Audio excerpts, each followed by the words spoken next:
Science could lead us to the most dramatic change that we have ever seen in the gold industry, therefore having a major impact on the gold market. We're going to talk about this new discovery, and I'm going to share with you a fact that I just found out that absolutely blew me away. We'll talk about it all in this video as we explore.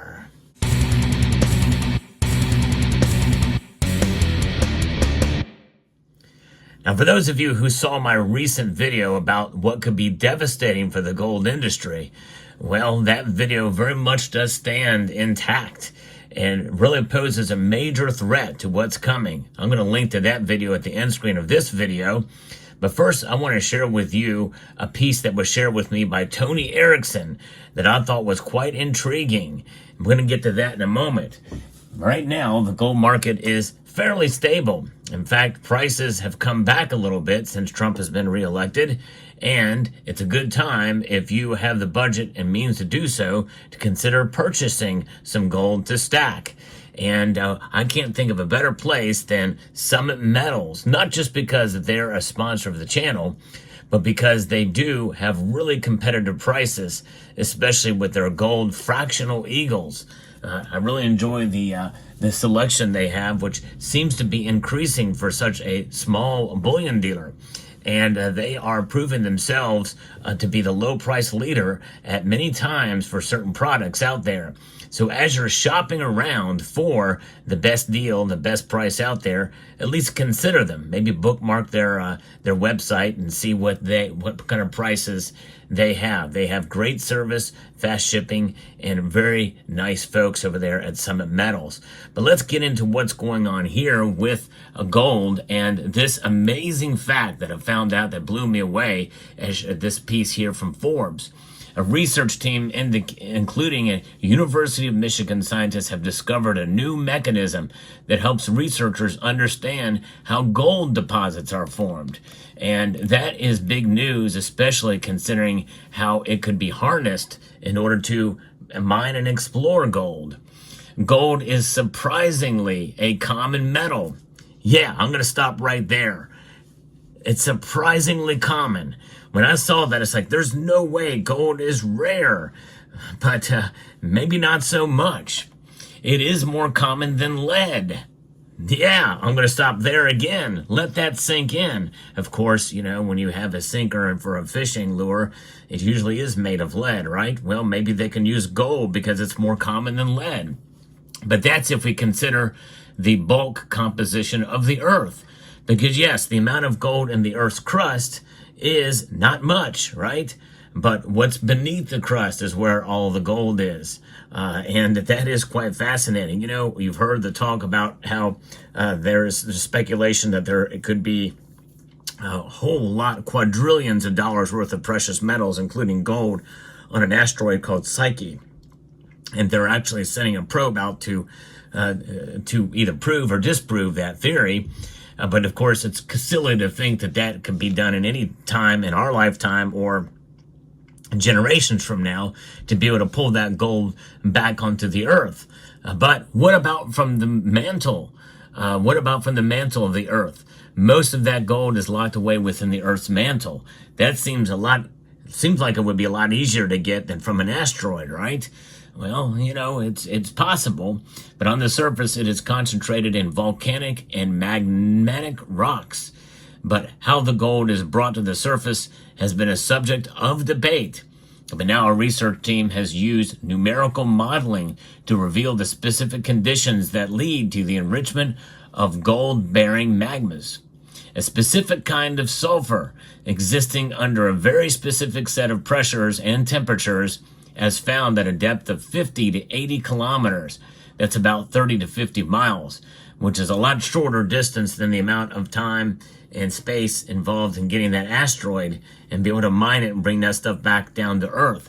But of course, that's between and beneath active volcanoes that cause gold to be transferred from the mantle into magmas and eventually move to the surface of the Earth. Wow. And when we think about all the way that gold has been brought up to the surface years over many years, well, you think about things like this, about the The Welcome Stranger, which is the largest gold nugget in the world, found in 1869. Imagine the geologic processes to bring that to the surface and be able to find. You know, I don't have any gold nuggets except for those in a coin form, except for this piece here. I wanted to show you guys. I actually did a feature on this some time ago in a video based off of this set, but this is the only gold nugget I have. It's a really cool looking piece, a natural nugget from Australia, as part of a larger set of 3 coins, a 10-ounce kookaburra and a 2-ounce kookaburra. This is the Golden Eagle set. This is actually a very rare set, only 800 of these in existence, and it has a gold gilded gold eagle on it that came on the $10 gold piece from the United States of America. So it's a fascinating collaboration here with this from the Perth Mint, from this kookaburra set from 1995. By the way, on a separate note, this has the absolute best portrait of Queen Elizabeth on coinage ever. A beautiful portrait of Queen Elizabeth there from 1995. But that's aside from the point.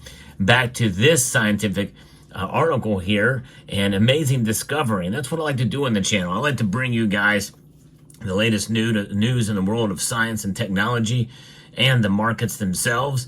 This channel is unique in providing a vast array of different types of information bringing to you, and a lot of it I have to thank for many folks like Tony Erickson and others who share pieces with me that helps to enhance my research as well.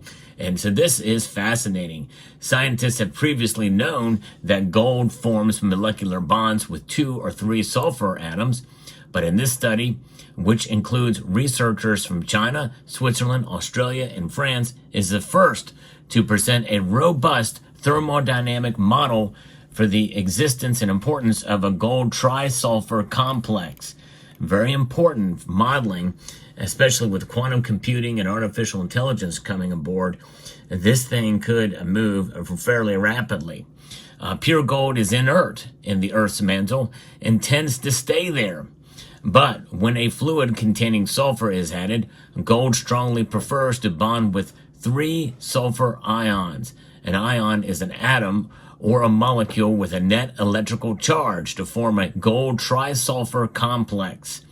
The complex is highly mobile in the molten sections of the mantle, the part that geologists call magma.